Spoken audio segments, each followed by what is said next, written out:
Okay, hopefully I'm live now. Um, Hi and welcome to another episode of Karim Talks About Economics. It's actually already podcast number 11.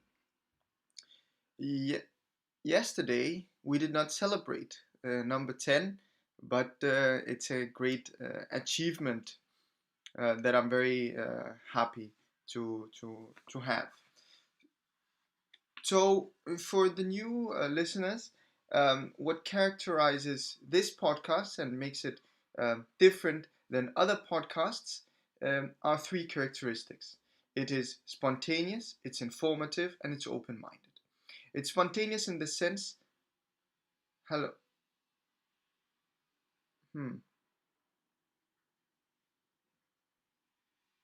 hello. I hope I'm live and that everything can be heard. So, welcome back to Karim Talks About Economics, and this is podcast number 11.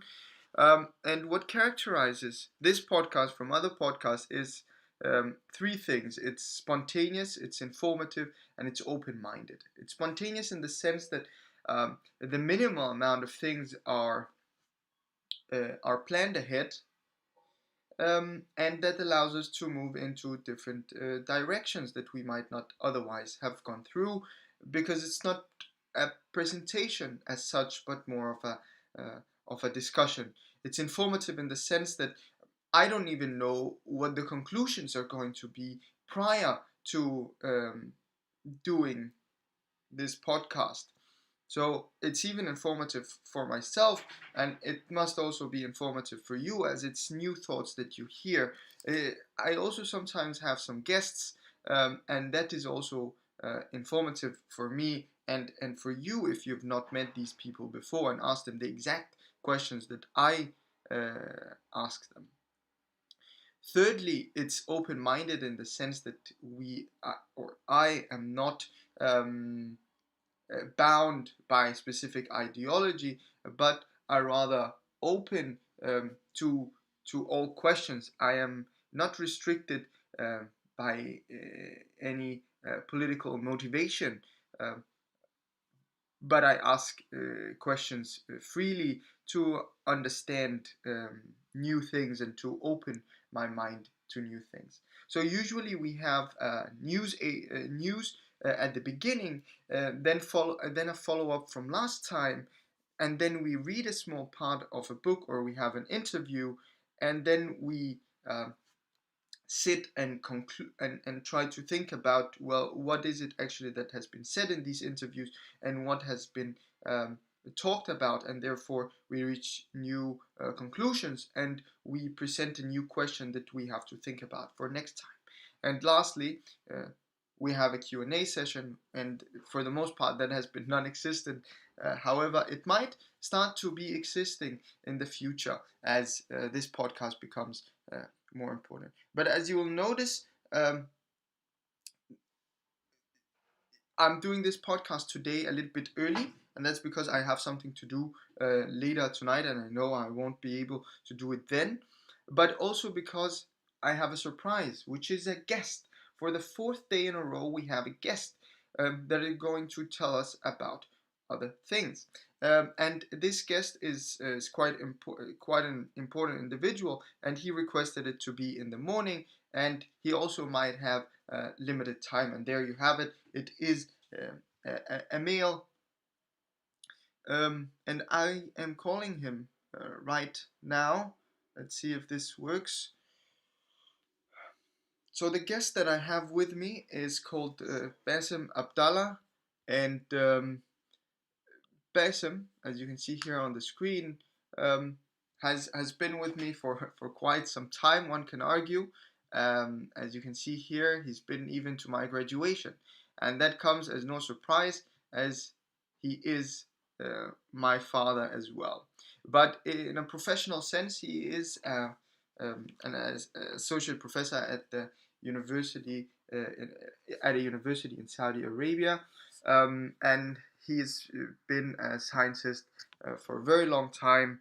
Um, and yeah, without further ado, I'm just gonna put him on speaker here. I already have him on the phone with me.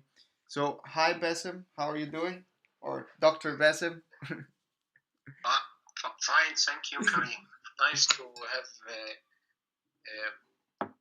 have me in this interview.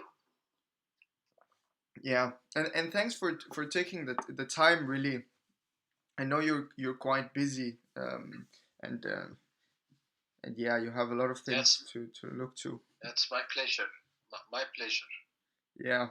So maybe I thought it would be a good way to start this discussion, or maybe talk, coffee talk, let's call it, by maybe looking a bit into your background, and maybe not the professional one, but just you as an individual. So you were born in Egypt, and then I was told that for a small period in time you moved to Libya, and then you moved back to Egypt, and then you moved to Austria to take your PhD, and after that you moved back to Egypt and then to Denmark to work, where you stayed for I think 18 years, and then you moved to Saudi Arabia.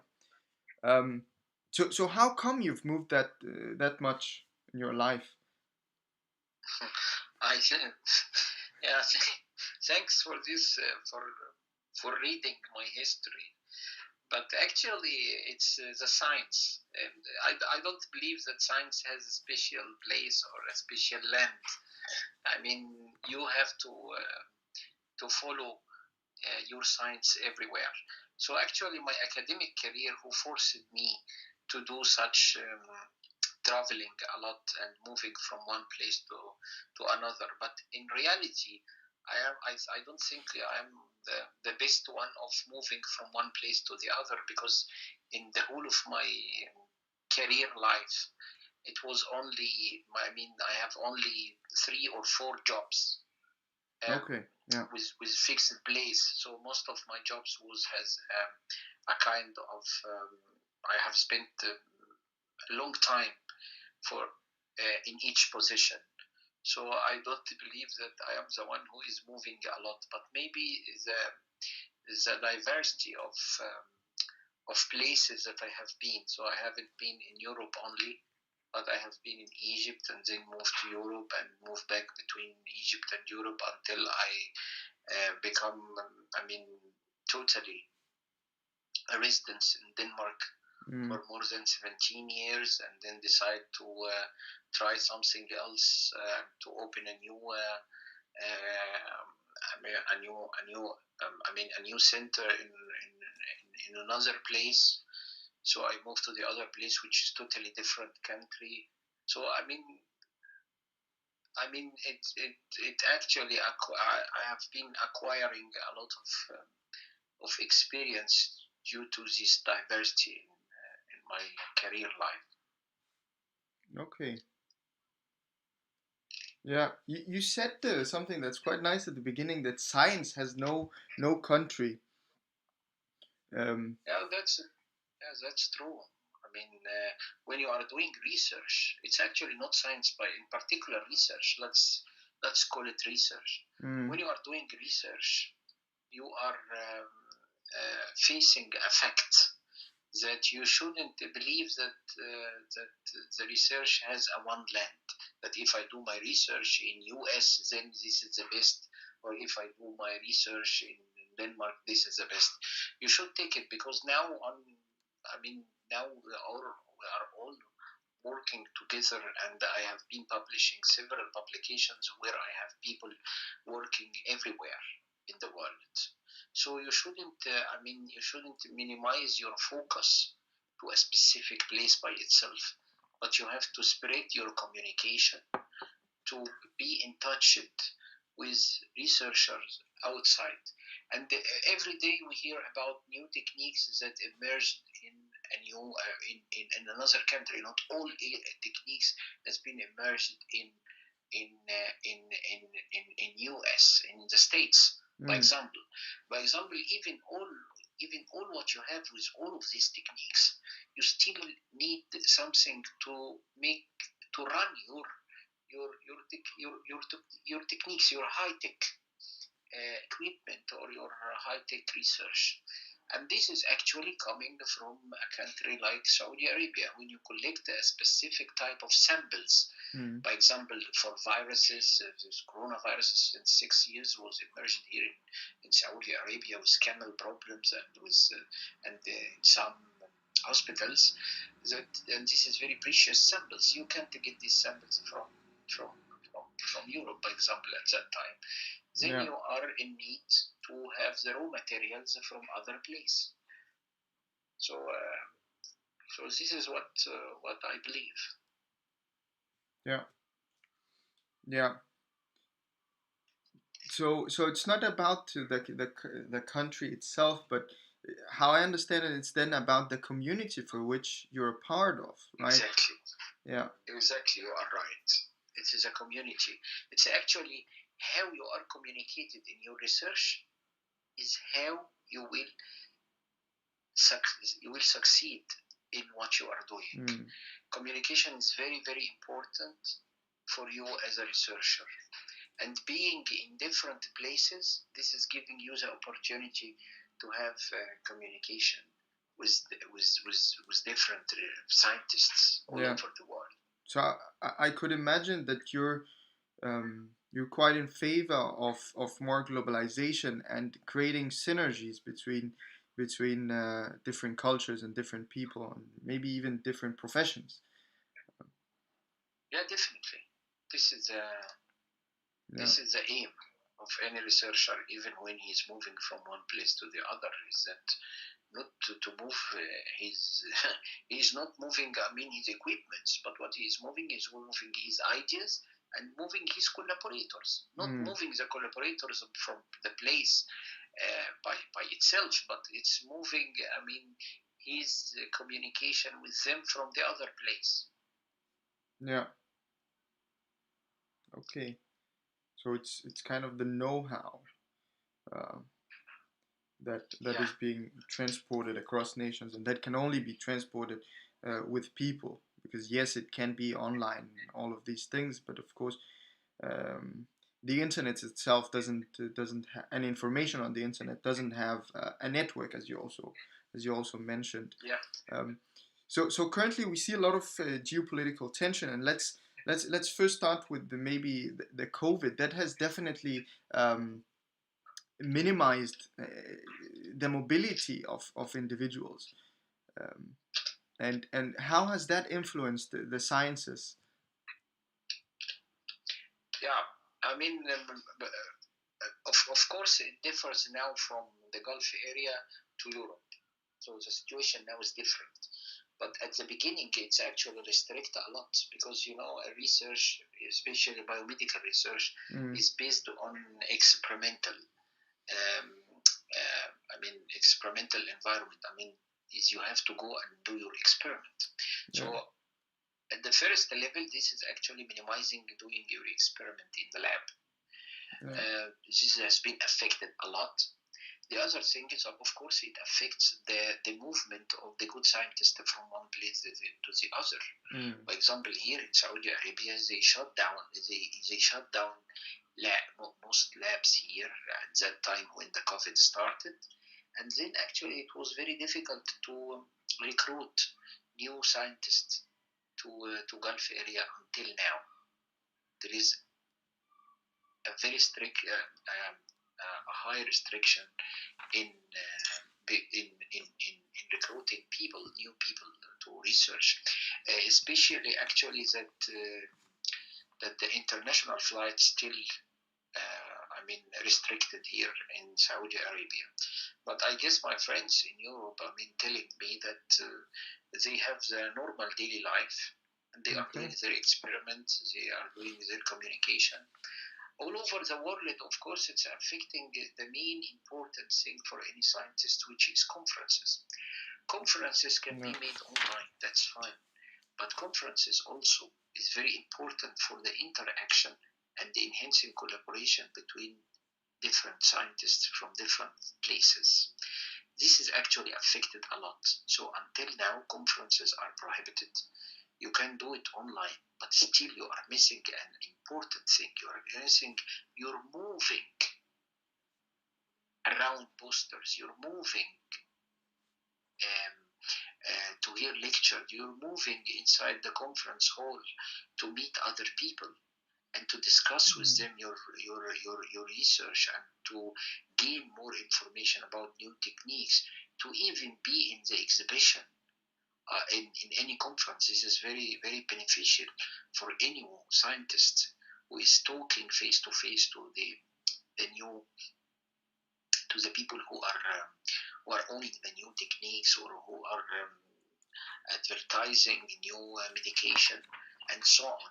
So all of this, plus the most important, as I mentioned, is the interaction, the real interaction between the people. We have been in conferences while we are going together through the gala dinner, meeting people who we haven't, I mean, we haven't seen them since long time, starting new collaboration. It's conferences are very important for the scientists to start collaboration, to start a new collaboration and to enhance their research activity. So this is something very important that until now is it restrict and only allowed online, in an online, to hear some lectures online, and that's it. Yeah. So this is how COVID affected our scientific career. Yeah. What about let's still continue the talk about this mobility of people, but remove COVID out of the picture. These geopolitical tensions, do you feel that they affect the research community in any way? So, for instance, sorry. Can you repeat this again, please? Yes. So, if we look away from COVID-19 and we look at normal times, let's hope that that will also return at some point soon. We do have some geopolitical tensions between different nations, right? We see, for instance, a trade treaty between the U.S. and China, and that might create some conflict between those two countries, as an example. But do these geopolitical tensions affect the research community anyhow? It's difficult to answer such question because what I have been working with multinational scientists all over the time. In scientific career specifically, we are dealing with the intellectuality of the person. We are dealing with ideas. We are not dealing with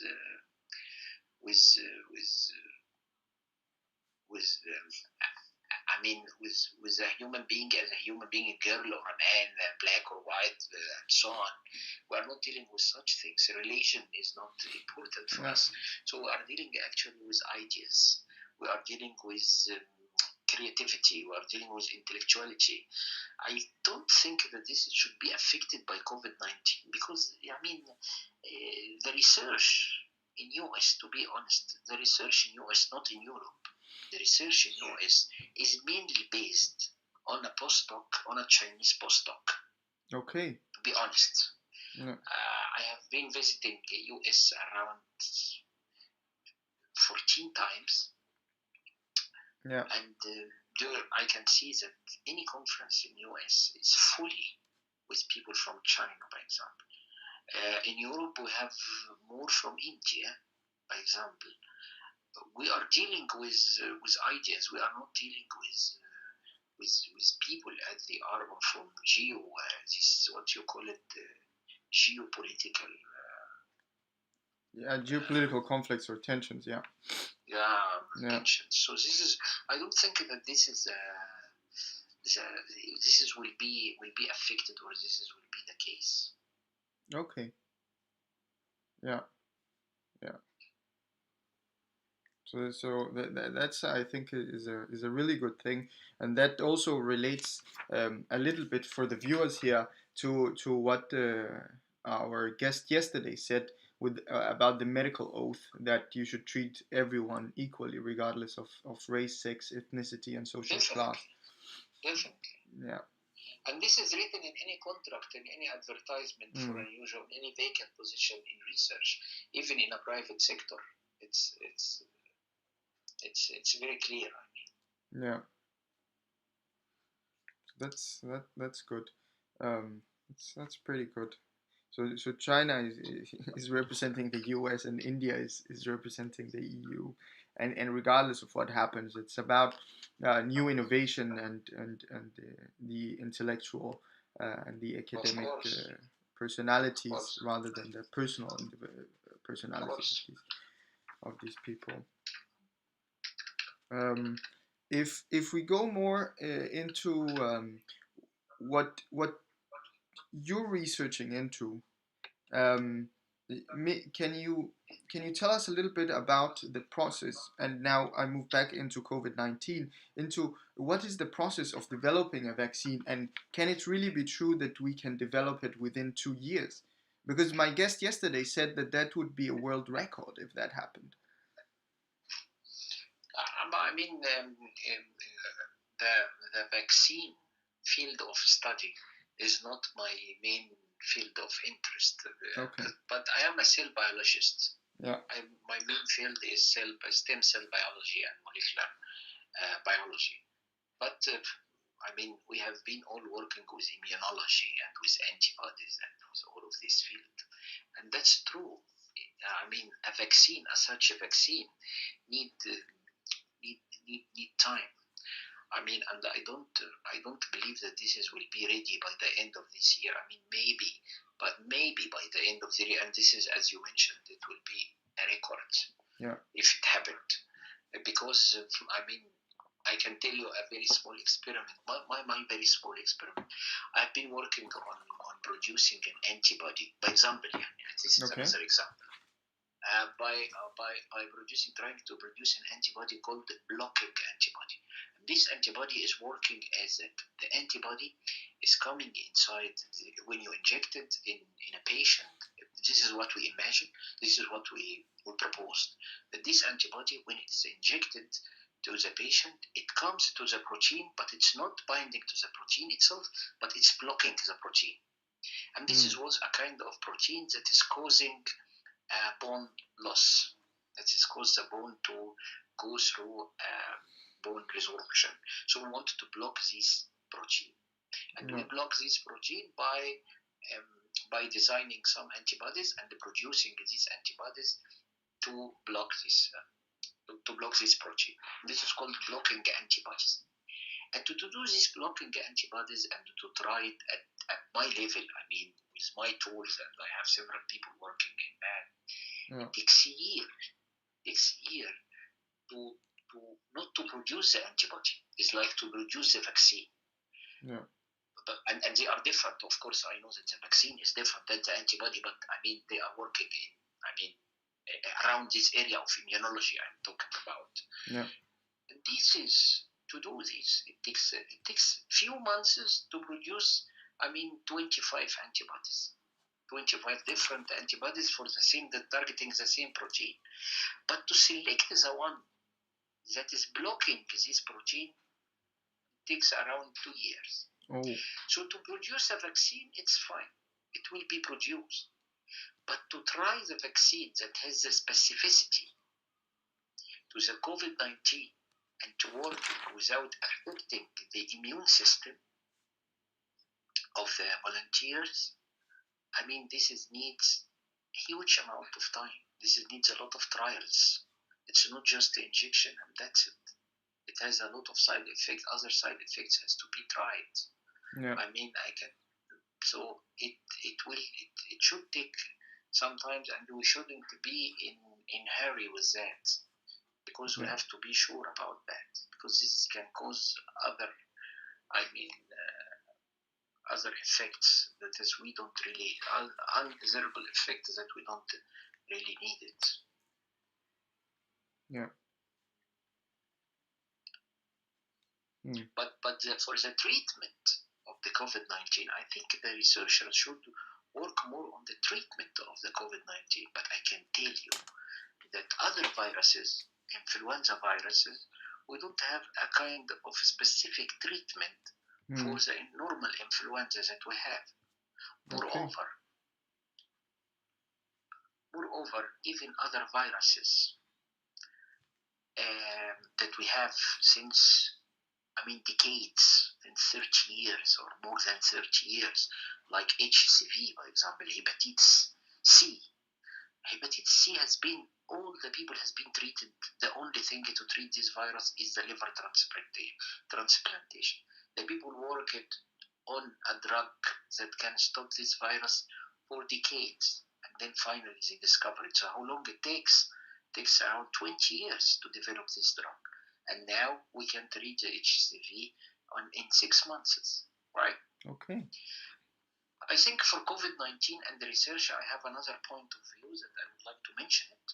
Yes. That this is actually reflecting a very important thing. This is reflecting what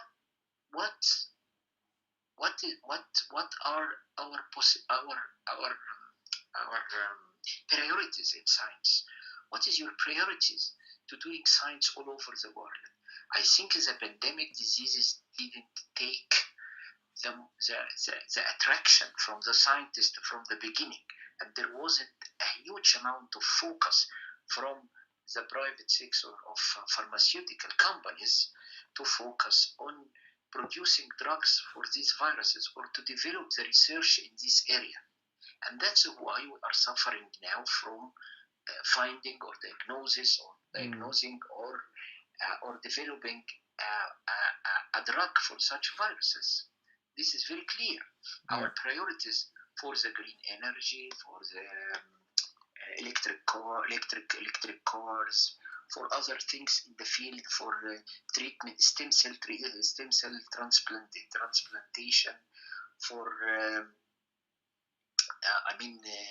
for regenerative stem cell for treatment for regenerative diseases, even for other things like environmental pollution. And this, I didn't saying that this is not an important area to investigate. It's a very important area, but actually we are suffering from influenza long time. There is a vaccine, but the vaccine is not working. That's so efficient, everywhere. I know that there is a lot of mutation and it's so difficult to do, but at least for the treatment, I'm not talking about the vaccine. So I think after this COVID-19 terminated, or from now on, we have to put the pandemic disease as the first priority in our science, because now it's very, very important. It's clear. The chronic diseases like diabetes, cancer, obesity is not killing the people. It's not pandemic. It's not spreading. It doesn't shut down our airports. It doesn't shut down our governmental or our educational or our other economical sectors. But the pandemic diseases do. So we have to put now the priority for the pandemic disease. Also, people who are working in virology are minor all over the world. At my university, I have 2 persons in the whole university. Two persons in my faculty, College of Science, and maybe 3 to 4 in the veterinary college or in the medical school. Yeah. So they are very few. Why they are very few? Because this is not a priority. This is dangerous. This is danger field. You have to take precautions so that people get away from this to work in this field. So we have to put more and more focus on that, to be pumped up as a first and giving more funding for that. I think it's clear now. Definitely. Yeah. So you think it's both that it has not been a priority by the investors into research, but also that people are maybe less interested in it. So it's a personal choice of the students, maybe. Listen, look, to be honest, the research is coming, the people are interested in a fundable research. If you are funding a specific topics, then the researcher will redirect their research to follow this topic to get funding. Because it's a game. It's a game. You are playing a game to get funds to do your research. So, by example, in Saudi Arabia, we have a priorities now for this, for funding of the research. If you are working outside of these areas, you will not be funded. So it's very clear. Okay. Yeah, definitely. So it's all over the world. It's like the NIH in US and the EU funding. It's the same. So. Okay. What about this second wave? I don't know if you have any thoughts about that. Do you believe that something could happen? I am not. To be honest, I am not. Specialist in virology or anything. But as a scientist, yeah, I have heard, as you heard, about the second wave. But let's talk about the waves that we have now. Yeah. There is a lot of. It's a shame that we are giving a lot of information that differs from one country to the other. Until now, we don't have a fixed protocol for the treatment. Until now, we don't have a fixed protocol for a kind of, not a fixed protocol, but a fixed, symptoms. That is now symptoms. The virus started to get weak in countries, like, by example, in Egypt. I heard several cases, and I faced several cases where the virus started to be very weak, while the other people get infected, to be very strong with them, and to lead to death. So it's informations are not clear all over. Some countries opened everything, like Europe. We still here in Saudi Arabia, we still are suffering from the things are opened, but still we have a lot of precautions that we have to follow. International flights are not opened yet. So, all of this information giving you a kind of unclear picture that you can't say whether there is a second wave or not. Or there is not, whether it will be differ from one country to the other. I think we have to work more effort on the collaboration between different places, because it seems that the virus is not the same everywhere. So we have to give information, be open. Be more. Doing more and more research to find out, because you're still using a very old medication for treating 2020 COVID-19. You're still using the medication from 20 to 30 years, which is really very strange for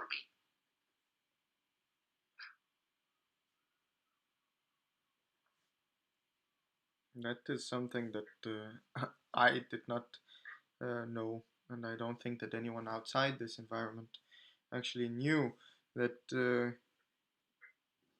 there's really that little research into this, that we have to go back into 20 and 30 years back in order to have any kind of medication for this, or any kind of tools, which is not exactly. Look to the medication for malaria.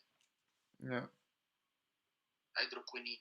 This medication has been mentioned 4 to 5 months ago, or 4 months ago, by the French, that this is a very old medication for malaria, and it has been mentioned by some scientists in France, that it gives a very good result. You have to use it, and then a lot of people has put it, and a lot of countries has put it in their protocols, and then after 2 to 3 months, they have removed it again, because they thought that this is not giving the same results. So what are we doing? Come on! It's a medication in the market, and to do any medication, for your information, a normal person, not a scientist or working with a pharmaceutical companies, any medication takes at least 10 years to be developed. because it has gone from the in vitro to the in vivo, to be tried in a lot of tests in vivo, and then goes to the phase 1, phase 2, phase 3 trials in human, and then they start in the market for several years. So it takes 10 years. Yeah. So this medication has been 10 years and now has been tried several times, and it's used as an official medication for the malaria and for some immune deficient disease as well. So now they removed it again. We're still using Panadol, using vitamin C, zinc, a very traditional way of treating a virus that we don't know it. Yeah.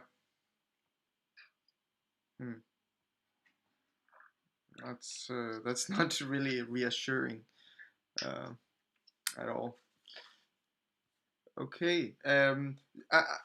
I know that you told me before this that you didn't want to that you maybe didn't have that much time. So maybe I will move away from COVID-19 now and ask you a rather different question. So you've been, as you say, in different countries with different kind of cultures and personalities of people. And do you see that there is a difference between people across nations and their priorities? Please clarify your question. Because what is the difference between nation according to what? Just borders, right? So you've been to Europe, you've been to the Middle East. Is there a difference in the priority and the way of doing business in those countries? Priority in business, in which business, which type of business? Because this country has their own focus on a specific field, and in a specific. So, for example, Egypt is more about they don't have an industrial, sectors by itself. It's just they are cultivating, and it's a cultivating country, for example. Yeah. So if you go to Saudi Arabia, it's related to petrochemicals and this stuff. So in Europe, it's related to the biomedical. So what do you mean by difference between nations? No, it's exactly that. It's exactly that they are different, and as you say, they are different in their priority, and also that definitely also reflects where they will be investing their money and what kind of future those countries will have, right? Priorities all over the world, more or less, are the same. You have 10 priorities. You can choose 5 of them for you according to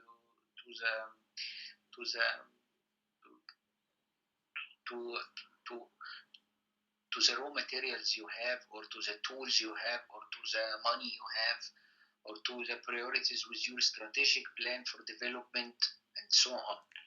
For example, Saudi Arabia is focusing now on alternative way for energy, for example, than petrol. Is looking for sustainability, in environmental sustainability and agriculture sustainability, and so on. So I think this is 2 things. If you go to Europe, it's a green energy and so on, and maybe I heard about green economic as well. Okay, yeah. I heard about it. If you go to Egypt, you will see that they are trying to develop now, not in agriculture area, but in agriculture they are developing. They are expanding they're cultivating new crops, and they are cultivating the desert and so on. But now they are making a revolution in real estate. For example, Egypt is focusing now on real estate and to develop new bridges and to get new cities that hasn't been before, because they thought that the government can earn a lot of money from such real estate, and making a lot of development and using the people as a worker in all of this, using the work and increase the number of workers in all of these projects. Yeah. So this will reduce the unemployment. I mean, this is how they are example, Saudi Arabia is in Saudi Arabia they are going to put more investment in alternative source of energy than petrol. For example, Aramco, which is the biggest, the worldwide biggest petroleum company, Yeah. is investing now in cultivating some new crops that is called jojoba, which is producing an oil that has the same feature of the diesel, of not the diesel, of the oil for lubricant of the big machines. So they are cultivating huge areas now with this jojoba to Yeah. produce such. So this is one of the projects, for example. Also the green energy here also is getting Okay. a huge focus. Food and food security, for Yeah. example, is very important. Using يعني, developing a new way of cultivation of agriculture of cultivating crops with minimal amount of water or in salty Yeah. soil and so on. Yeah. I'm going to ask you a question um, that is kind of about these differences also between the nations, but a more specific difference. Um, and yeah, you might not be a professional in this field, but at least you're a citizen and you have your priorities. And the effects has also been, I think, quite direct on you as you've changed from one country to the other, which is taxes. So taxes are quite different when you contrast Europe and you contrast the Middle East. Specifically, also if you consider Denmark, which has one of the highest tax rates, and then Saudi Arabia with one of the lowest. Um, Maybe a more specific question would be, how do you feel about, and relating this to health, maybe, how do you feel about the fact that here in Denmark, for instance, you ask for a high tax rate, but you also get free healthcare, while in other countries you might not pay a high tax rate, but you also, on the other hand, don't get this free healthcare. Yeah, I must appreciate the healthcare system in Denmark. It's an excellent system I have ever seen. Even in US, I have been hospitalized once in US and in Europe, and I can see a big difference. Even I have been insured in US while I was visiting there. But of course, I appreciate, as I mentioned, the system in the whole Europe. Actually, it's excellent and perfect. And this is, as you mentioned, due to the high taxation. Saudi Arabia also, you get a free medication if you have a job in governmental job, a free medication and the healthcare. But of course, the healthcare system is not like still the government is spending a huge amount of time, but still there is no tax. The people are not paying in it, but there is a lot of private hospitals here that really are very good, but still it's a private. So I think from the point of view, if you are paying taxes to get a healthcare system, get healthcare, then of course Denmark is the best I have seen. Okay. So definitely, I mean, this is not. It doesn't need, يعني, any any any debate. Okay. Yeah. Well, the argument was, and I talked to a doctor yesterday, where, well, mostly a student doctor, right? And we had a small discussion about it. And the argument was, when you have a public healthcare, right, as you have in Denmark, it's a systematic approach to the treatment, such that you get what you actually need, right? While in private hospitals, you get what you ask for. So you might be able to get a faster treatment, and maybe even So a not higher only, quality. But yeah, but as I hear from you, maybe that's not the case. This is a good point, actually. But this is not the, but it's not only that. It's not only that you ask what you ask or what you need. This is not the case. But when you get a public, I mean, a public, a very good healthcare system, which is governed by one sector, like a government, like the government. You get a unifying for everything, a unifying in the treatment, a unifying in diagnosis, a unifying in the hospitalizing of the patient. So you have a kind of unifying of the treatment all over the country. Of course, you still have some private hospital, but private hospital should be much better than the governmental one. But at the end, the private hospitals are very minor. So the system is controlled by one sector, which is the healthcare system. When you have the private hospital more than the governmental, or much better than the governmental hospital, then you are in a trouble, because there is a competition between the private sectors, the private hospitals. The private hospital, each one giving a service according to what you pay, according um, to its budget. So you get a very big variation in the treatment. You get very big variation in diagnosis. So at the end, the system is not controlled, right? Yeah. That's why in the pandemic disease, even in the Gulf area, all over the Gulf area, or even in Saudi Arabia, everything was become again under the umbrella of the government. So under the healthcare system, they didn't allow the private sector to work by itself. They worked under the specific umbrella. So that's why everything here is very controlled with COVID-19. They know the number of infected people, the number of the treated. They know where they are, how to treat them. They have a specific protocol. They have trained all the thing.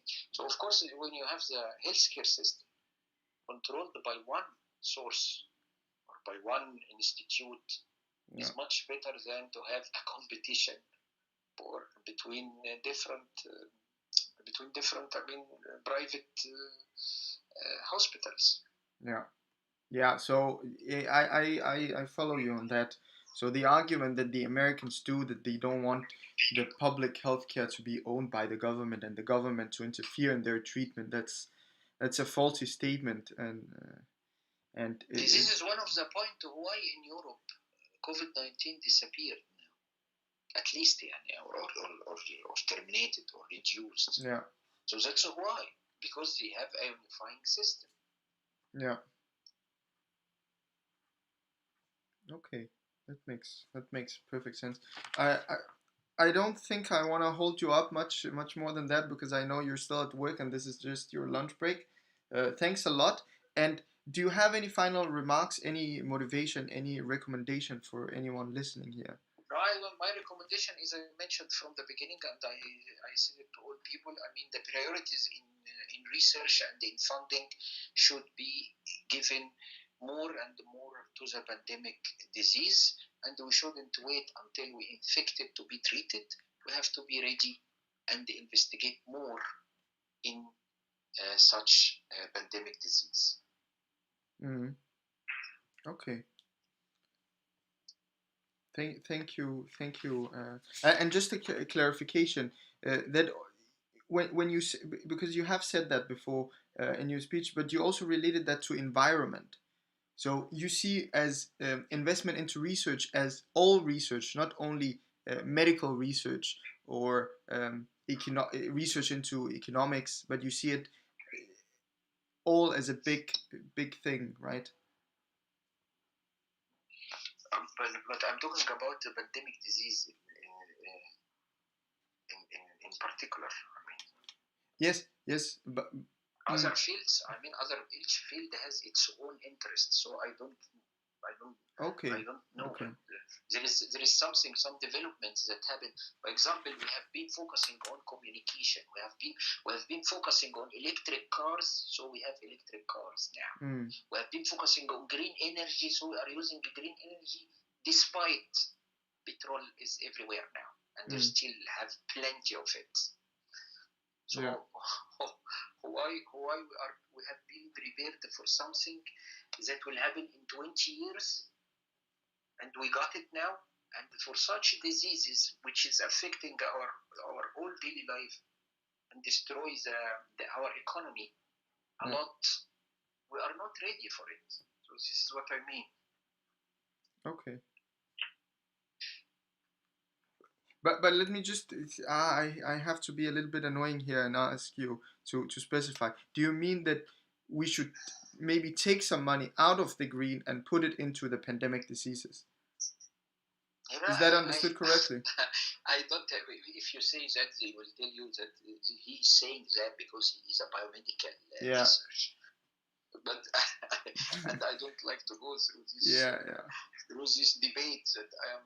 I mean, that this is my my career and this is not my career. So this is my field of interest and this is not my field of interest. Yeah. But I mean,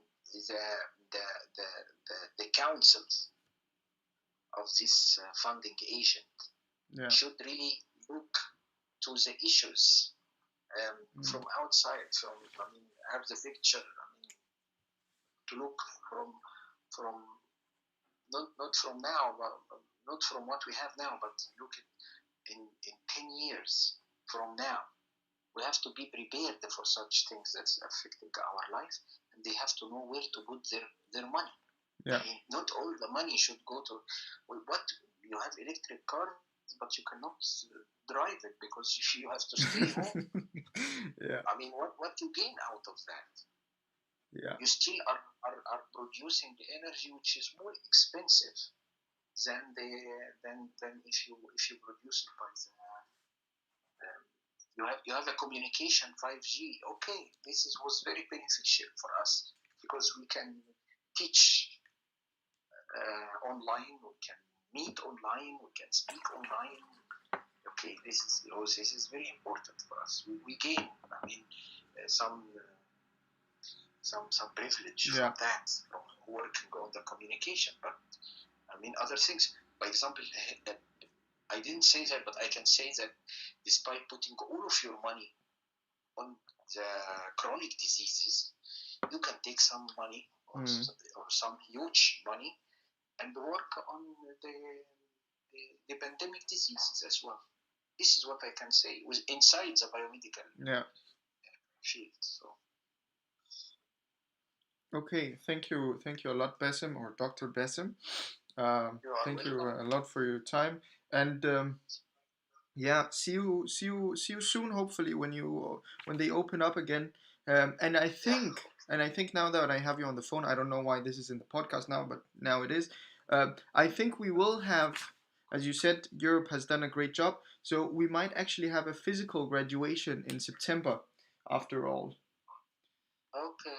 Yeah. I just checked that on my student email. Okay. But yeah. Great, Karim. Yeah, I don't know. Hopefully, the second wave doesn't hit us. But let's see. Okay. Okay. Thank you a lot, and have a great day. Great day. Thank you. Thank you. Bye. Thank you, Karim. Bye bye. Bye bye.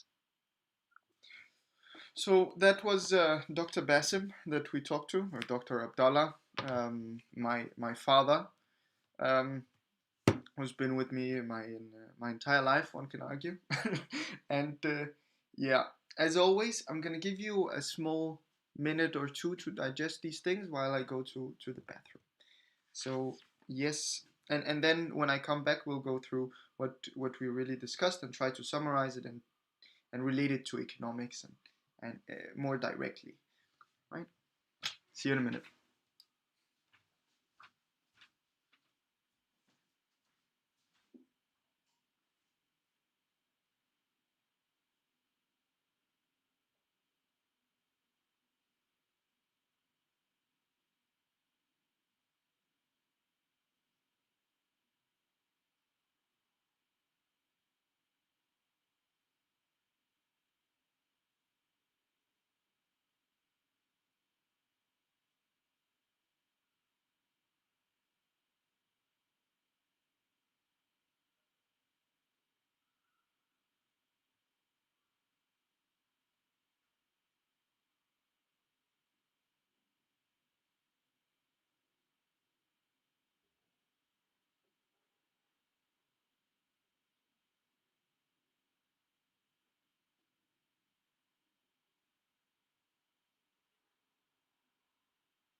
I'm back again. Thanks for waiting for me. I'll now switch the screen such that I'm just have to find the mouse first, um, such that you can see me more clearly. I think we're done. Where is it? Where is the mouse? It's up here. Okay, actually, what's happening? Okay, here it is. Yes. So like this. So this is episode number 11, right? And we just had the interview with the Dr. Abdallah. Once I'm done with summarizing this, we'll go through the news. So far, at least, right? It's still here in Denmark. It's 12:30, so it's midday. There's still a lot that can happen, right? However, we will be looking at the corona numbers, which I can tell you looks a little bit positive. However, negative for some other countries, right? Just not something to laugh about. But something that shows that we might have been right in some aspects, and it's good that we took a step back and thought about the real numbers. Are they really real, or is it just because we had a weekend and maybe some fluctuations in the short run, right? So yes, I started out by introducing him by saying that he's an Egyptian-born scientist that moved to Libya as a very young child. Then he moved back to Libya, took his PhD in Austria, moved to Egypt again to work a couple of years, and then moved to Denmark, where he stayed for more than a decade, maybe a decade and a half, more than even a decade and a half, nearly 2 decades. And then he moved to Saudi Arabia, where he's now been for half a decade. Um, and that was what sparkled the discussion, and he said that has been quite useful, right? Because, and this is a quote: "Science has no country," um, and specifically more research, especially when you have an academic career. There is you shouldn't be limited um, by the country for which you were born, or the country for which you currently work. You should be able to move between one place and another. Um, he told us that the purpose of him moving to Austria was to achieve his PhD. His purpose to move to Denmark was to work in a high performance lab, and the motivation to move to Saudi Arabia has been to open a new center there. And we know that he works in stem cells, so it's something related to stem cell biology. Right, and he also mentioned that he gained new experiences from moving, and he even said that he's one of the people that has moved the least in his career. He's only had 3 full-time jobs, right, as an adult after acquiring his education, which which goes to show that he's been very consistent. He's been in the same place, and we of course know other professors that have been in the same place. However, he says that it's more natural, maybe, for scientists to move between countries more and more. That is motivated by the idea that science and research, more specifically, is not about raw material, but maybe more about the network and the individuals and the know-how that exists inherently in the scientists, right? So I have an idea, I want to share that with other people. Um, I know this person and this person, but I also know this person that lives in a totally different place. When we four come together, we can come up with new thoughts, because this person might not know this person, and these persons may not know the other person, right? And vice versa. So it's the creation of new ideas. It comes by collaborating, and it comes also by some friction between new thoughts in the discussion, and that's one of the reasons that we have this podcast, right? To open our mind and to talk to new people, to receive new information, and to get their worldview, right? um, he says that he at the beginning he mentioned a lot about the US, um, uh, and he said that yes, the US is the leading country. However, there is a lot of new things that doesn't come out of the US, but rather comes out of other countries. He didn't mention the names of the other countries, but it's understandable that it might be a whole spectrum of countries. I'm gonna flip some pages, but come back.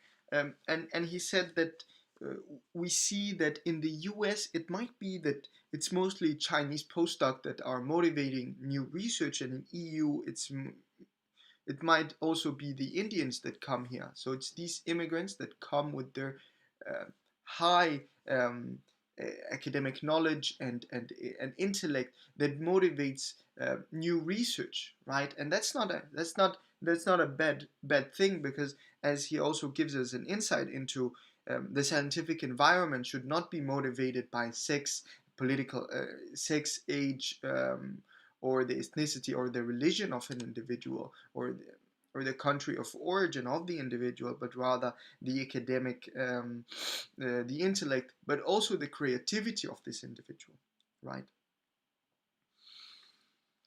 If I then go back, we after talking a little bit about this with the scientific community, and that people that science is about, and more specifically research is about the people, not maybe the materials. Um, the materials were also discussed, but it's mostly about this network. We then talked about COVID-19, and COVID-19 has restricted the movement of labor, and more significantly in the conference field. It has restricted conferences to them being online. What does that mean? That means that those presenting can still present, but however, the networking and the events that happen during this, right? So he mentioned that usually in these conferences you have posters, and you have a big hall where people move from one place to another, and they bump accidentally into new people. They see something that catches their eye, um, and they are then asked, well, what do you think, what don't you think, where do you think this can lead to? And you might also have that might also spring up some new ideas in your mind, and you now have met this person. It's not only a picture anymore, but you've maybe had a cup of coffee together, right, and discussed this over a bagel or something like that. That is something that the internet cannot solve for us. So it's this personal touch and personal connection that still fuels research to this day to day, right? And moving all of this online is not really possible, because he also talked about these social events, the galas that they attend, and those are quite important, I can imagine.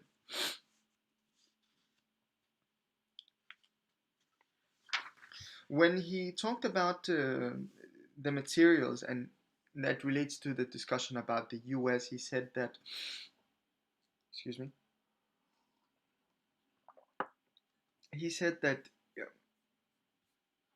the US can do a lot, definitely, but however, they need researchers in other places in the world as well. And why do they need those? Well, he gave us the example of it's not called the COVID, but the Middle Eastern respiratory disease that happened in Saudi Arabia, that started in the camels, right? That could not really be tested in the US. And also COVID, for that matter, could not be tested in the US. You need researchers in different places in the world, and you also want them to be transparent, and you want a strong collaboration with these individuals, such that they actually tell you the truth, right? And that's what we saw with scientific researchers. I don't know the history behind the researchers that told us about this, that went public with it, right? He died of the disease afterwards.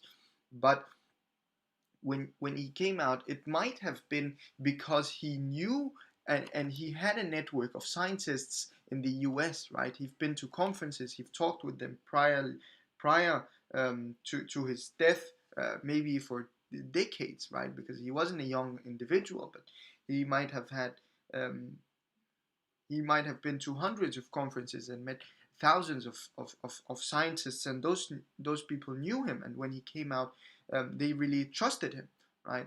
So uh, science should not be restricted to countries, and should be very, very transparent. And um, and, and we should not say that there is a hub for science, but it should be uh, rather all over the world, because there's new experiences that we can gain all over the world by allowing people to become a part of it, and additionally also because some, as we say, raw materials, so this disease for instance, can only be tested at this specific period in time, at a specific place, right, with their respiratory diseases. And we also saw that at the beginning of COVID, that the US wanted to send scientists to China. Now the collaboration between the scientists have been maybe a little bit stronger and not politically motivated.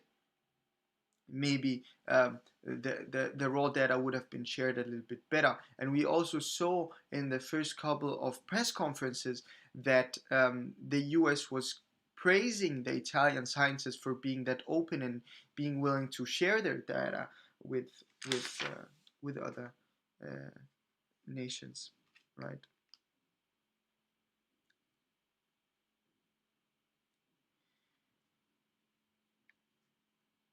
Then he gave us a small insight into what he does, that it is stem cell biology, that this is his field of interest, and that you've actually been working on an antibody. And he really told us what is an antibody. So I personally didn't know it, and I'm going to try to do it justice by repeating what he said, or at least rephrasing it. So an antibody is something that blocks the protein from creating something. So we know that proteins are something that exists in the cell. It's then produced, and then the DNA reads it, and it creates some things, and the protein does some things. It's kind of the information that is sent to the cell, and it has to do something in the membrane or something like that, right? Uh, but the specific protein that he was talking about was something that had to do with bone loss.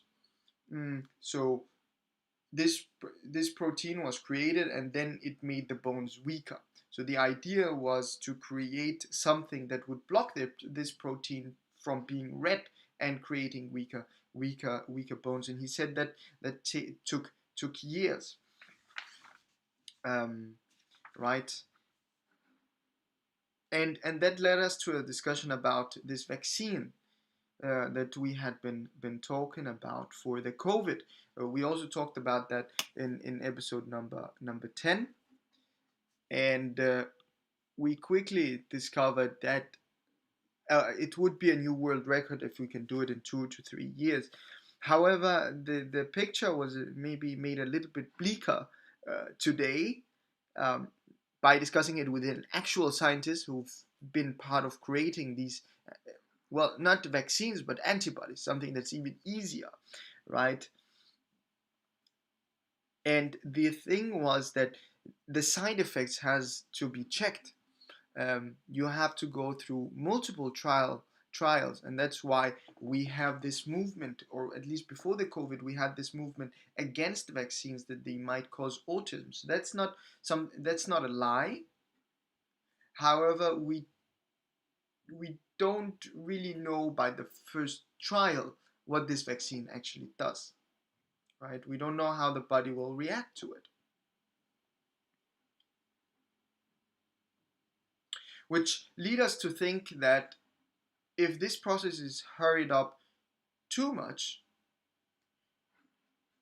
it might be worse than the disease itself. And that is what people are saying, that the treatment should not be worse than the disease. But people are really not grasping what this means. So the politicians are talking about it as it is the economic recovery, but really what the scientists said, it was that the treatment should not be worse than the disease itself, in the sense that we create a vaccine or a treatment, but this vaccine or treatment should not be worse than COVID itself, right? So COVID at the moment goes in, some people die, some people don't, some people can feel it, some people can't.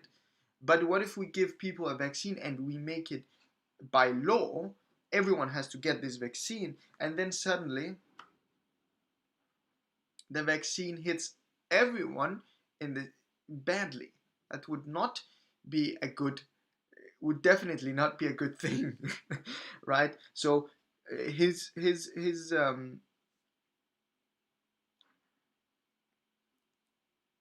thought, my interviewee Bassem Abdallah, was that don't hurry up, take your time, don't speed it more than necessary, right? He also said that we should maybe work more on the treatment than the vaccine, because the vaccine is might be very very bad and might be very difficult to create, um, and that the treatment is even difficult, though it might not have a difficult this negative effect that the vaccine can have, right? However, the treatment even is very difficult. He mentioned multiple diseases, um, for which the treatment have taken a long time first to produce, and also that the effect of the treatment has been very very small. Hepatitis he talked about, and then he said that there exists a current treatment for the normal flu or the cold flu, right? So the one that you usually get. Um, However, it's not always successful. For the most part, even not successful, right?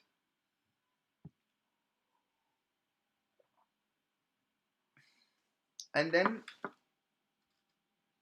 we well, maybe I can split it. Nah, let's take it chronologically. Um, that what this sparkled into was then a discussion about the priority of science, right? Of those funding agencies. So something, and I'm gonna say a name here. Uh, I know there exist many more of these, but the Rockefeller Foundation, for instance, right? Or the EU. What is their priority? Um, he said that the priority has been the environment, right? And here we take the science and research into one bucket, one huge bucket, right? And he says that we've been funding a lot and making a lot of research into electric cars, into uh, improving the environment. But really, those are future things. It's not things that we really need now, is it? Oil is everywhere and that is easily available. That can solve a lot of problems. However, these pandemic diseases have just been put to the side, right? That might be related to the risk that was involved of them actually becoming something true was very small, or that we have overestimated our strength in being able to do that, into handling them if they came.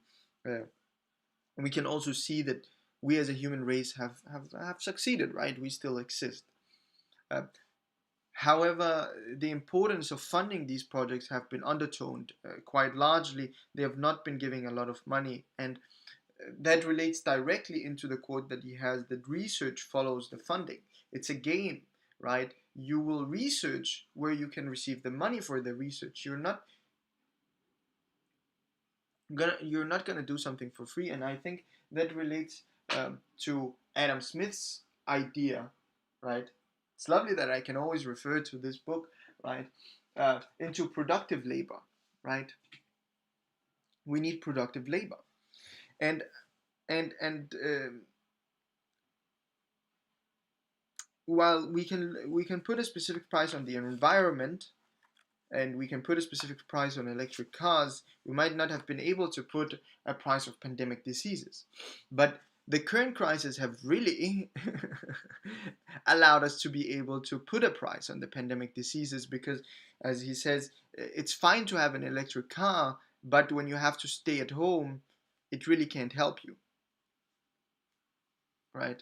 It's fine when you have 5G, but when you can't go to the research lab and use the computers, um, it's really not good, right? It's really unuseful, and therefore we should prioritize a little bit more these pandemic diseases, right? And remember that research follows funding, and I think that's also something that we have at the very end. One of his take home um, uh, motivations, but we'll get back to that. Another thing that has allowed the COVID-19 to spread that much, um, and he says something that we should take forward with us, is that there has not been a fixed protocol. The information has not really been transparent. There has been a lot of faulty information, as also Mohab said yesterday, right? A medical student, um, nearly done with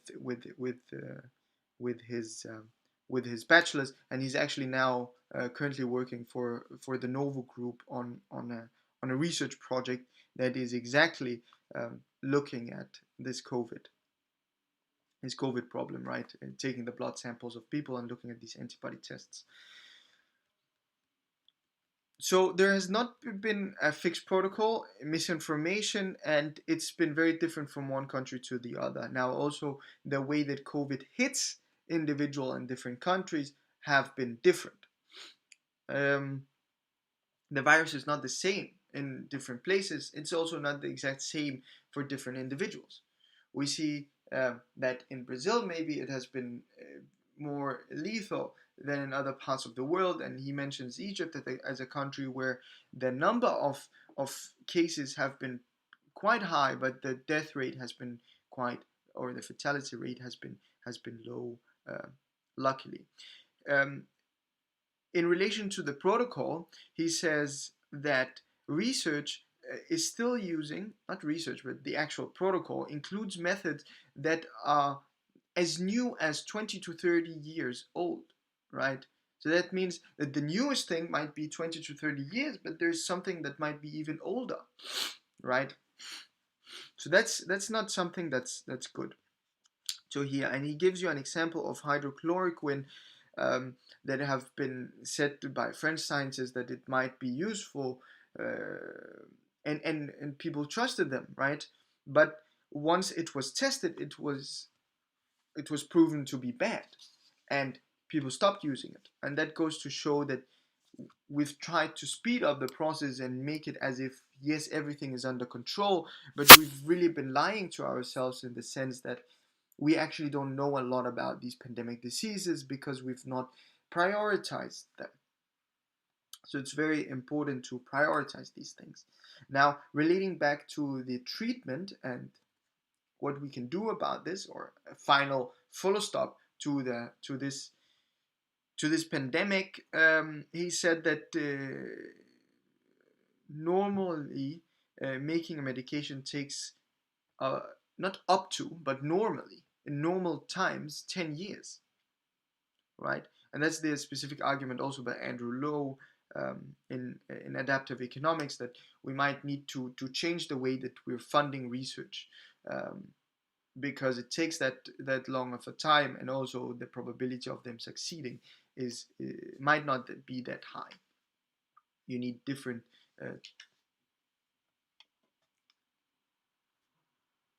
tries, different kind of uh, uh, ways of treatment, because one might succeed now but might have an effect in 2 years time on the individual, negative effect here, right? And then one might be bad now but then gradually improve the health of the individual. So you need to be able to test both of these, and that's why it takes so long time, because you need to know what is kind of the long run effect. Not, because 10 years is not even the long run, but at least the midterm. In economics this is not even the midterm, uh, but yeah, let's assume it is. So the mid run effects of the individual. Then we started, and let me just take a pause here. Then we talked about, well, what's the difference between different countries, right? It was very broad, and he asked me to repeat and rephrase the question multiple times. But how, and I specifically asked him this question because he've been in different countries and he stayed there for multiple years, right? Decades, right? And the recent country you've only been in half, but even half a decade, right? That's some time to be able to look at some structures and to make a comparison between nations. So he says that Egypt is mostly a cultivating country. Uh, they the kingdom of Saudi Arabia is more concerned about the oil and the petrochemical industry, while Europe is considering the environment and maybe the healthcare sector. Bayer as an example, and Novo Nordisk also as examples of big names in Europe, right? We didn't talk about the US because he's not been to the well, he's been to visit the US, but he's not really been integrated in the US. So the thing is, he said it. He said, I think as a joke, but it has some reality into it. That there are 10 different priorities that you can have, and a country picks five, right? So an environment might be a priority. Maybe cultivation is a priority that you can have or not have. Real estate can be a priority that you can have or not have. Manufacturing, oil, things like that, right? Um, Healthcare. So you have to pay. So every country, um, all the countries are kind of the same. However, they prioritize different things, uh, and it's really a choice, as he also mentions about the uh, raw materials that exist within that country. So Saudi Arabia, it's not a self-made choice that they look at the petrochemical. It would be stupid of them not to do it, right?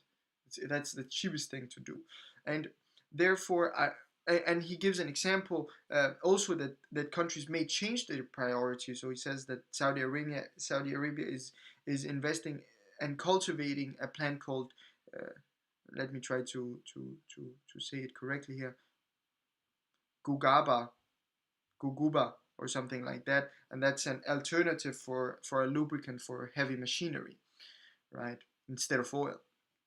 So countries might change from one period to the other, uh, and they can be influenced by each other definitely also. Uh, um, I wanted to say that, and this is in addition to what has been said in the interview, that maybe it's a good thing that we are this diverse, right? It's a good thing that we can create these synergies between one another. It's a good thing that we can specialize in different things and then trade with one another. Luckily, we have large ships that can transport a lot of things currently, and maybe that would even increase in the future, right? Allowing even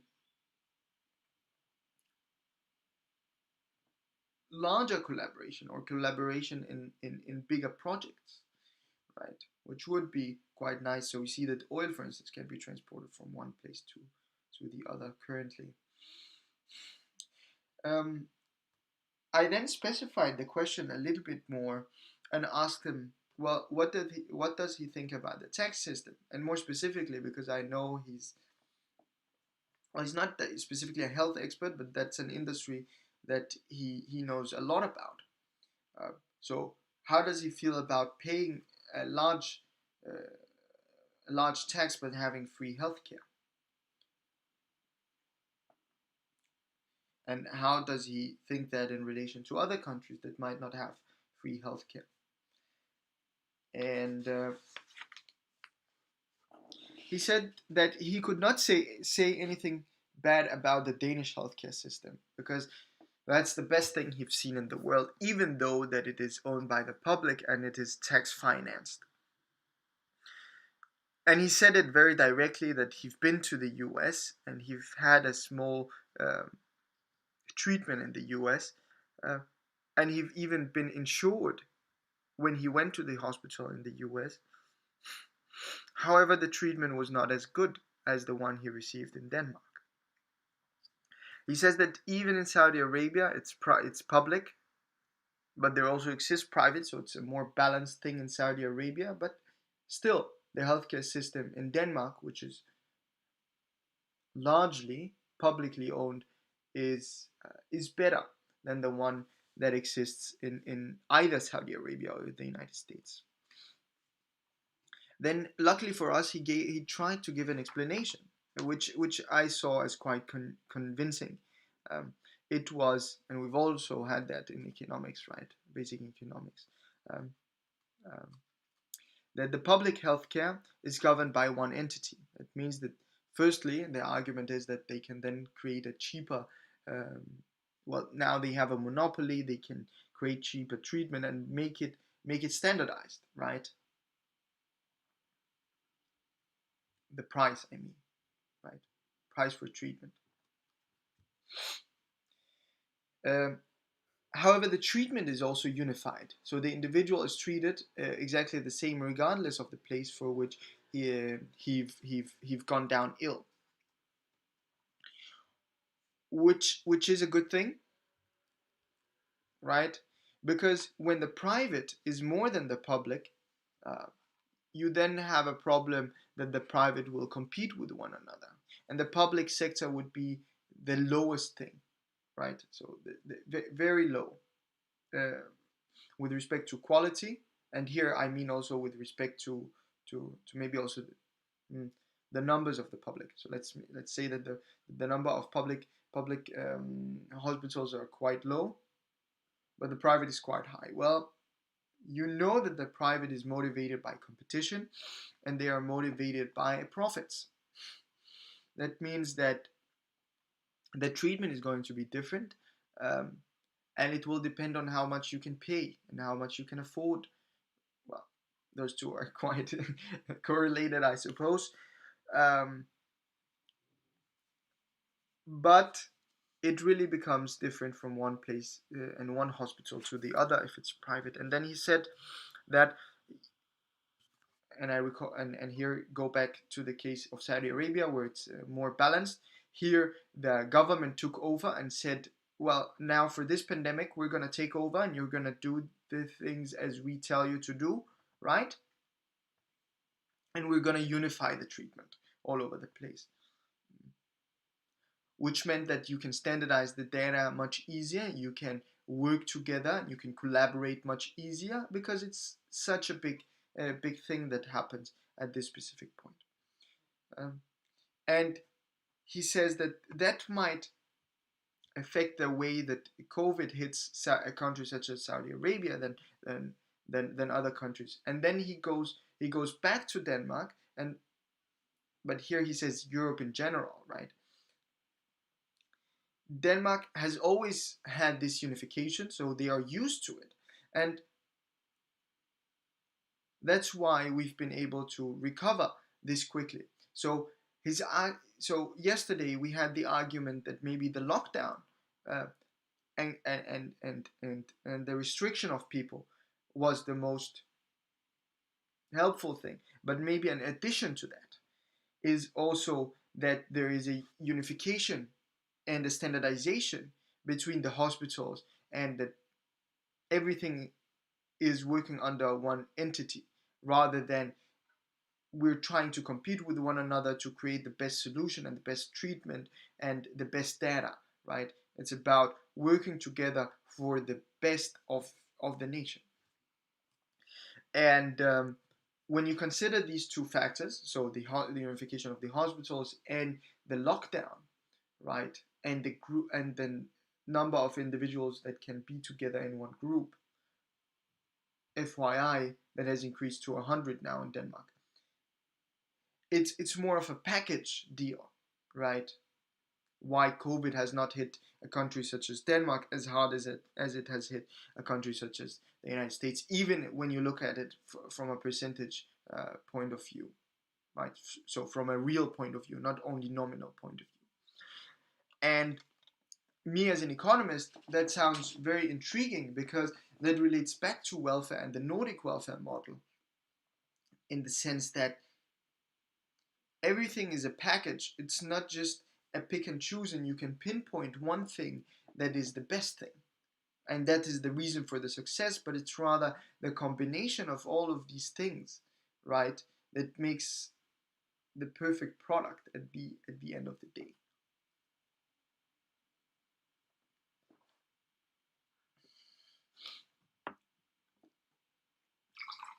He also said, don't wait until you're ill, right? That, of course, firstly, here more specifically, it related um, to investing into pandemic diseases, that we should not wait until we have a pandemic that we start to see the importance of the investment into these fields. But it might also relate to a micro level, to the individual, uh, as Mohab said yesterday, that don't wait until you're quite ill to see a doctor, but maybe go a little bit further, a little bit earlier when you see something that should not be, right. Um, and this relates to the educated and the not educated in the population, and the trends that he sees, and he wants the non-educated to behave in the same way that educated individuals do. More specifically, in Bassem, Dr. Abdallah's um, talk, it was more about the investment into the pandemic diseases. And he said that he might be misunderstood when he says we should invest in the pandemic diseases and maybe take money from other places. Uh, and he says, yes, I am of course going to be misunderstood here because I work in this place, and people might say, hey, he's just saying that because he needs new funding. But he says that I think it's been quite clear now that there is a reason why I say that we need more funding. As he mentions, they only have two individuals in the entire university that are researching in these pandemic diseases. And he even says that you might not need to to take money from other fields. Don't do that. If you really prioritize the environment, and you can't live without investing in that thing, and investing in 5G, and um, in new windmills and things that are maybe less efficient today but will be efficient the more research that are put into them, and in the future uh, they will create a superior economy. Fine. Well, then take something of the more less productive that we have. So something as the chronic diseases. While cancer is important, yes, nobody can talk against that, but we've seen how deadly the pandemic can be, because the pandemic is really hitting the entire population and doesn't really hit specific groups of people, or it doesn't relate to anything, right? And the thing is, it's as we can see, more spreading, and more, I wouldn't say it's more deadly, but it has, in the nominal terms, created more disasters than the chronic diseases. Um, and therefore, you see that there is a huge company called Novo Nordisk and Bayer that have created huge sums of profits uh, with looking at these chronic diseases and creating treatments for these. But there's no real big company for the pandemic diseases. While we know that the pandemic diseases have created the most human loss, right? We know about the Black Plague, the plague. We know about uh, the 1918, the Spanish flu, and now we have COVID. So can it really be true that we cannot prioritize these things?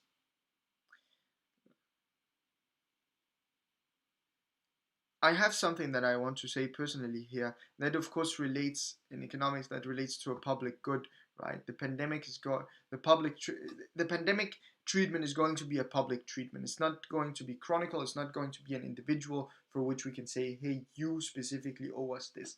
But for the pandemic, it can hit anyone, right? And it's good for me if you also have a vaccine, or you're also vaccinated. And therefore, it's going to be a public good. And what does that mean? Well, that means that everyone will have to pay for it. And you're not really getting the benefit, and you cannot really be excluded from it. And that disincentivizes the investment into that. So it's understandable that the private is not going to be the first to jump into investment in this, right? When the pandemic is not here and now, when they can see that, okay, people are actually going to pay for it, right? But in the future, but in the long run, the private will not invest into this. That makes perfect sense. However, maybe, and that's my own personal view, and the way that this podcast has taken me today, uh, it might be that we should be looking at the pandemic, or at least the research into pandemics, and maybe a lot of other things that we've not been looking into, as a public good, right? As a military, because it's a defense mechanism, right? Uh, let's assume that someone creates a biochemical weapon, and this was a biochemical weapon, right? That maybe was put into the world. Let's assume that. How come we don't have a defense mechanism for it, right? But we have a physical defense mechanism for the military. We have weapons, and we're investing trillions into the military, while something that's also public, the pandemic, has not received that much attention. And you now see that people are even talking against it. Uh, I don't think this is in the news yet, because it's quite new. Something that I read on my phone this morning was that Trump is talking bad about Fauci. He's saying that Fauci has been wrong before. He said that you should not wear masks, but now he says that you should. And previously he said that I should not close down China, but now he sees that it was a good thing, so he's talking against the expert here. But if you go into more depth, you understand that Fauci said that you should not wear masks because there, at that point, did not exist any masks. However, you should cover your mouth with anything, right? Um, Even a scarf, that's better than nothing. Um, and that's of course not good to hear, because I don't think that you'd ever hear the U.S. President, or any president for that sort. Maybe you would actually, for human rights violations, right? But for the most part, you don't hear them talk about and scrutinize, talking bad about and scrutinizing uh, military individuals, right? While those two people are doing the exact same thing. One is defending you from a biological threat, and the other one is from a weaponry threat, right? But maybe it's because the other one is more tangible that we invest in it. Because a war is also something that you're not going to do, right? The private would never invest in the military for themselves, right? It's a public good. It has to be a public good. Now, private security do exist, but that can be seen as the chronicle illness treatment, right? If you have money enough, you're able to buy it, and also with the chronicle, if you have money enough, you can be treated for cancer, for instance. So Dr. Bessem's final remarks, or my father's final remarks, was that these funding agency um, should look into the future, and should not be short-sighted, and should not be politically motivated. Now, funnily enough, Silvio's, if you remember, uh, 2 days ago, argument was the exact same thing, right? You should not be short-sighted. You should invest in the future, and you should not be maybe politically motivated, but think about the environment. His argument was for the environment, while here it's for the health. So when you talk to different individuals, you get different worldviews, and they will always tell you that what is happening right now might not be the good thing because you're short-sighted, but you have to be long-sighted. You should think about the future, right? So the environment is the future, but also pandemic research is the future, right? And they are definitely both right. And it's then up to the politicians or maybe these funding agencies at the end of the day. But then these funding agencies are also politically motivated, right? So it's always politically motivated what the future is going to be and how we see the future. And that's why it's important to discuss these things, right? To talk about them. Because we all have different views of the future. And at the end of the day, politicians are only going to try to do things that are motivated by their electoral circles, the people that vote for them, right? Because that's how democracy works, at least for now.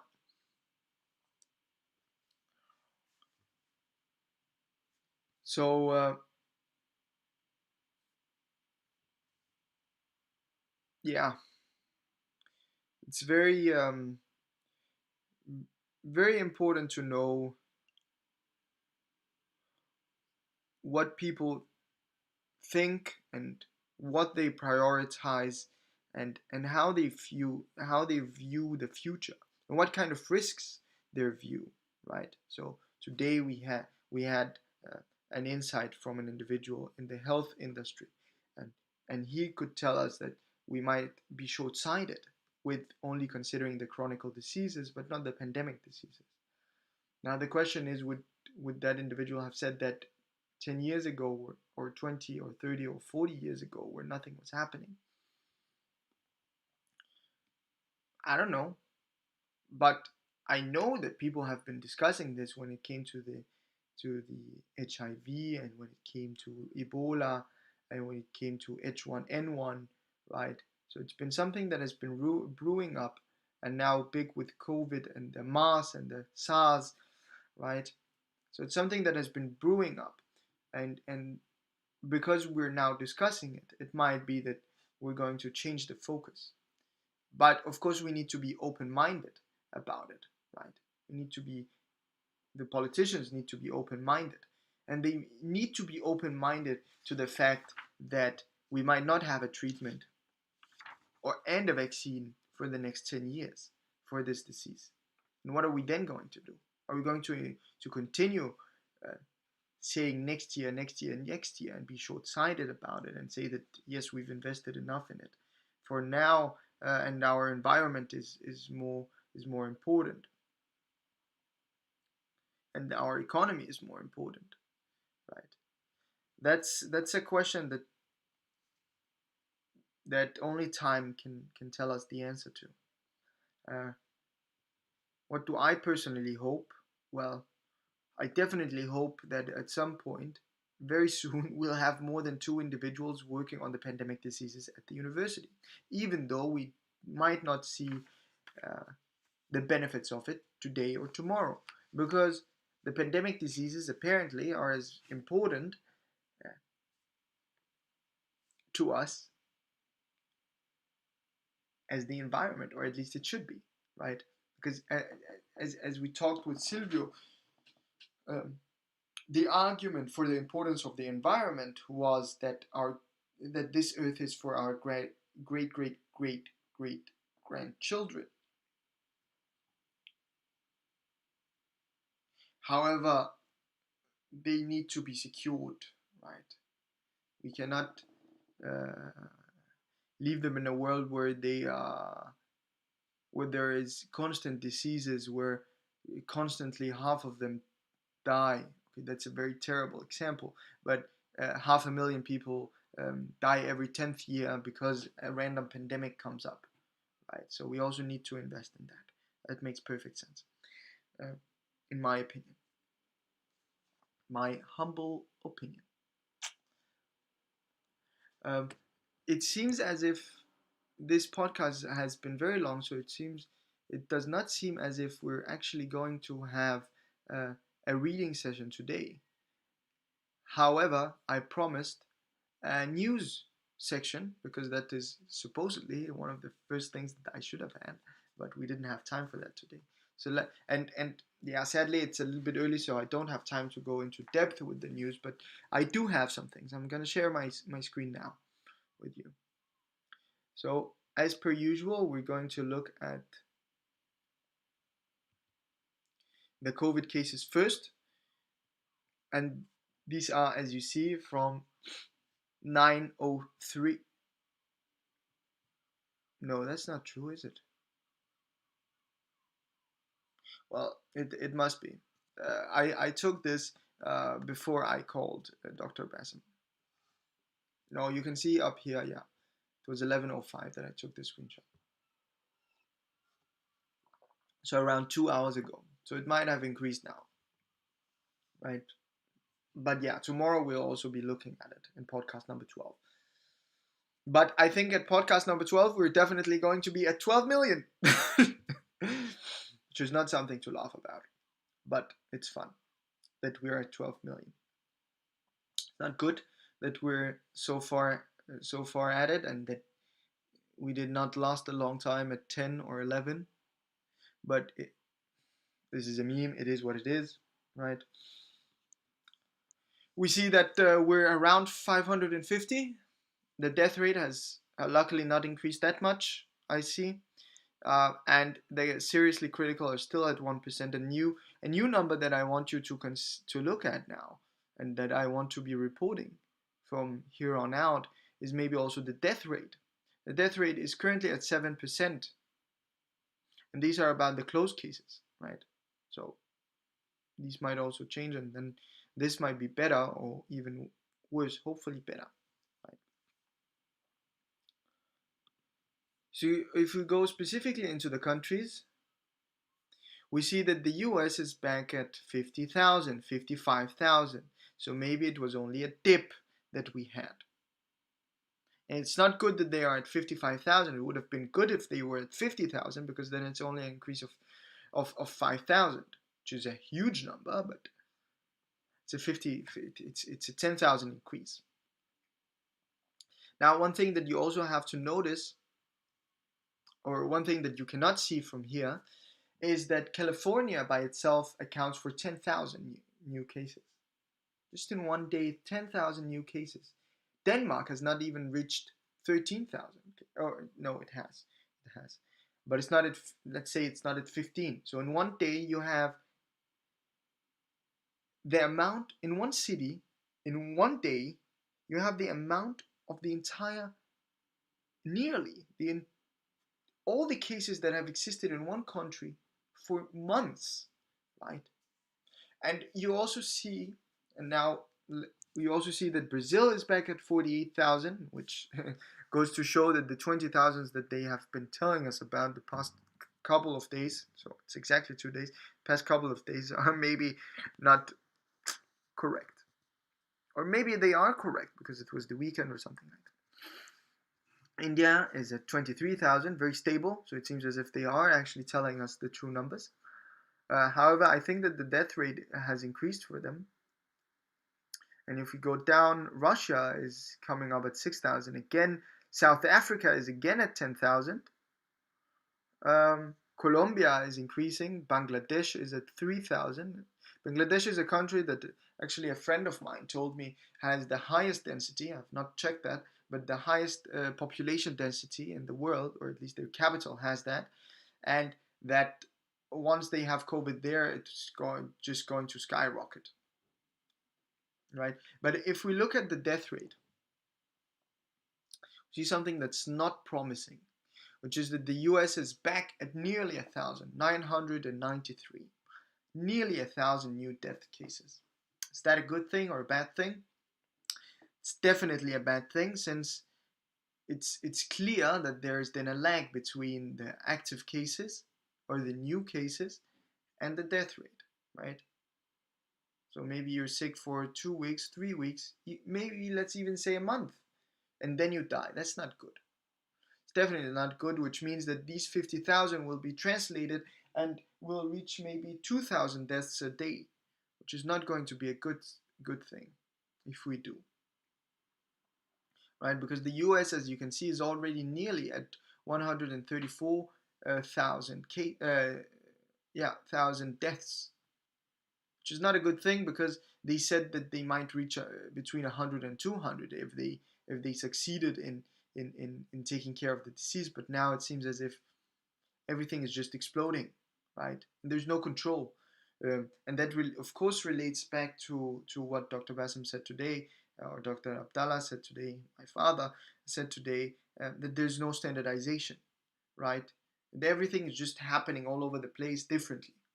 Uh, there's not a unifying, first of all, treatment in the US, and the hospitals are not, might still be competing with one another if they are not set under control, right? And the thing is that in the US, firstly, the hospitals differ, right, because they are private. But secondly, you also have the states that differ because you have a federal system.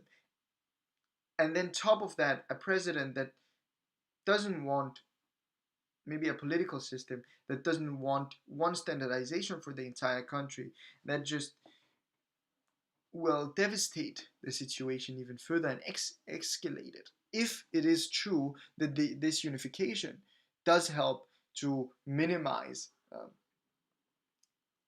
the the the the illness or the pandemic, right? But of course, standardization does help. It can help on the positive side, but also on the negative side. But for the most part, we've seen that it helps on the positive sides, on the positive side, right?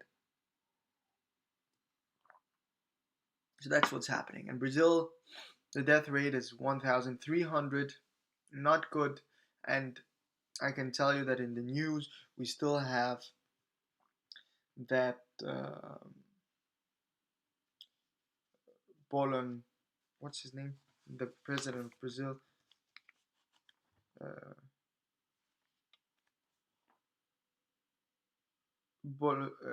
Bolsonaro is still ill with the COVID. Uh, of course, Boris Johnson has been ill with the virus and he recovered. It's going to be interesting whether Bolsonaro will also recover um, from this. Um, However, if we do believe the numbers here uh, that we have in front of us on this website, Worldometer, we can see that the death rate in Brazil is lower, which might go lower than the UK, which might go to show that the probability of Bolsonaro dying is lower than that if he was in the UK, i.e., if it was Boris Johnson. So if Boris Johnson has successfully recovered, then Bolsonaro should at least also, or at least has a higher probability of recovering. So the probability of him recovering is quite high. However, they are of course independent from one another, and it's not always that these numbers are correct, especially in a country such as Brazil with a healthcare system that might not be as highly equipped and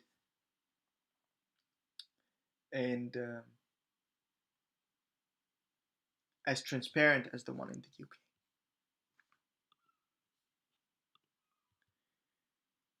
In other news, here you have the CNN, um, and you have. I'm not going to look at the first one because it's about the foreign students, which we discussed yesterday. However, you have this what I talked about that Fauci is now out saying different things, right? And also with respect to that news and the U.S. in general, the U.S. has now officially gone out of the WHO. So they are officially not working with the rest of the world. So this, as Bassem talked about, that the transparency and the importance of having a unified treatment, that might not be happening now, or at least not under the WHO. It makes it a little bit more difficult. So now countries have actually to work um, explicitly with one another. They cannot work with each other under the umbrella of the WHO. So that's going to be interesting how that will work. Um, and here you have that Fauci wants false compliancy from lower coronavirus death rate, and he does that as I also do. And well, I'm not a health expert, so it's not that. It's the same argument that I said previously, that the death rate has now increased, which means that there is a lag between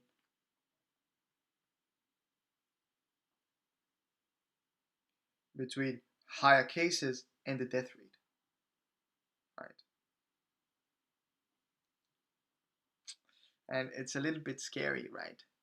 Because you see 50,000 and the same day you see maybe only 500 dead.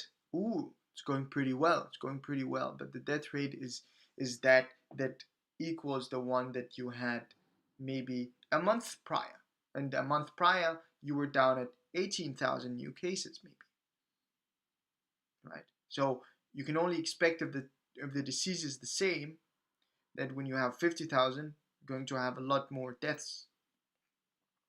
But let's see how that will play out the next couple of weeks uh, and even months.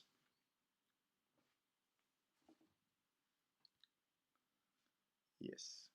Now, as you can see, I have CNN, which is the American agency, and I could then have had Fox also, but I don't have this today. I think because I find it very tedious to have Fox because it really doesn't come up with good news. Like I might have it at some point again when they start coming up with news, but for now it's just a waste of time to have it up. Um, so here you have where I got the news that California has 10,000 new cases, and that's exactly from BBC. Uh, you also see that the headline, or the biggest headline, is FBI director says China is greatest threat to US. I've not read the article, but the headline tells us that there is some things that are happening geopolitically. There are some tensions increasing between the two countries, and hopefully that will not reflect in the science world. And that is, of course, related to the discussion that we had today, because science should not know nationality, it should not know ethnicity, it should not know uh, sex or birthplace. And also, he says that when uh, my interviewee, when he went to the US and he went to conferences over there, there was a lot of Chinese postdoc students, which goes to show that if you at some point have that much geopolitical conflict between the two countries, the US might expel these postdocs if they are not US citizens, or the opposite might happen, that China wants these students back, or these workers back, right? So the mobility of labor has really shown to be important in the scientific world, but the geopolitical conflicts might halt that. And that is something that we don't want. So when we see this headline, we really don't want this headline to escalate, right? And we don't want it to be taken out of context. That's the important thing. I think that's all the news. And yeah, thanks for staying with me today.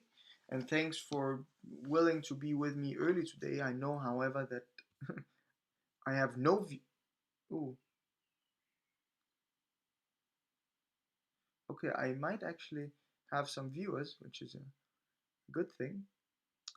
Um, but yeah, thanks for being here so early, nevertheless. And if you're watching this in the future, I don't hope that things have escalated too much, and I hope that the scientific community is recovering from this period of stagnation, where, or at least actually a downfall, where conferences have not been able to be held physically but only online.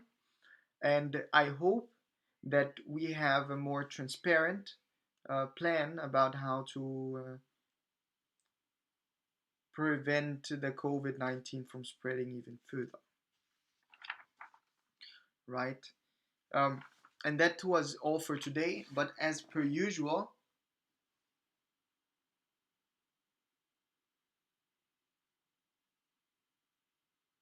take care of yourself, and I will not end it like this. I always have a motivation at the very end, right? And the motivation for today is not, it's not something that I've planned, but it's something uh, you should be willing to, and I think this comes directly from the characteristics of this podcast. You should listen. You should listen to other people. You should listen to people with different experiences, and you should listen to their worldview, right? It's the important thing. Understand how they view the world. Understand what they value the most, and understand, and thereby you will understand why they behave in a certain way. It's worthwhile to take the time and listen to other people, and it's worthwhile to give them a part of your time so they can listen to you. It's worthwhile to expand on your ideas and not to discriminate upon the people that you talk to. It's worthwhile to look at the individual as the intellect for which he possesses, or she possesses, or they possesses if they do not want to be uh, talked to as he or she. Because it's about the intellect and the academics that this individual, and the knowledge and the creativity that this individual possesses, that is important. It's it's not how this individual looks. It's not whether he likes to swim or he likes to run, or what kind of sport that he or she likes to participate in. But it's mostly about what kind of things does this person value? How does this person view the world? Do we have something in common?